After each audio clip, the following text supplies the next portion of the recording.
Helen and I went through high school together, and that's where we started dating. School had a big rotunda, and we would meet at the rotunda between classes. We became sweethearts, lovers, friends, and lifetime mates. I went in the service and came back a year later, and we were married. We were married about 62 and a half years. They just really were a warm and loving couple, and definitely planners. I could see that about them. Helen and I grew up with very modest means, and we always wanted to take care of ourselves because there wasn't anyone else to take care of us. Helen saw the need for long-term care insurance. Helen and Phyllis were the two that initiated the thing, and there I sat, Phyllis on one side and Helen on the other, and I really didn't have much choice.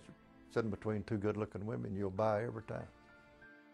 I sold that policy to them in February of 1990, and then in May of 91, I went back with a better policy that had a 5% compound inflation rider, and also the home care benefit was equal to the nursing home benefit, and it was an unlimited benefit period.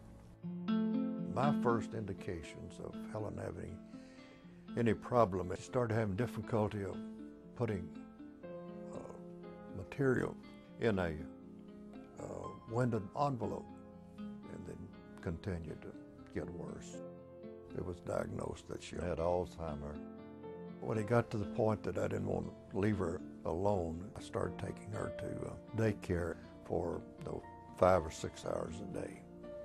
And then when I had my second heart attack, doctors decided and suggested that I shouldn't try to take care of her any longer. So we moved her over to assisted living. She had taken care of me for all those years, so it wasn't any hardship to take care of her. Knowing that this insurance was in place, it made the transition much easier for him, and knew that she was getting good outside care, and then that way he could continue on with his life and then help her through the remainder of her life. He was thrilled with it because he said, I've had 2 heart attacks, and the fact that I can go to bed every night and know that my wife is going to be taken care of forever in the best way possible means more to me than any amount of money I could ever have. Helen passed away about 3.5 years ago.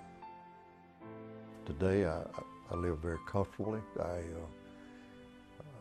take care of myself, just make the best of it, live from day to day and try to have something for tomorrow.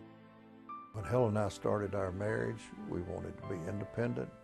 We wanted to take care of ourselves, and that was the basis of which we continued our life.